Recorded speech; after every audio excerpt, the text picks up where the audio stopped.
E aí, monas, como é que vocês estão? A gente tá aqui na Galac, que é uma conferência da América Latina Caribe que tá acontecendo aqui dentro do Brasil, em Niterói, no Rio de Janeiro.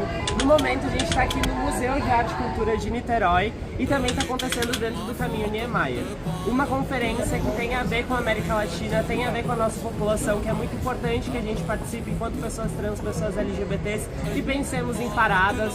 Anteontem a gente teve a reunião do FONAMPRA, que é o Fórum Nacional de Marchas Trans, onde eu também participei, e que seja muito bonito, que seja um evento lindo, já está sendo, e a gente, né, nós, pessoas trans, estamos trazendo ainda mais beleza para esse evento, vai ter que aceitar. Um beijo da Mica e vão acompanhando aí pelas redes.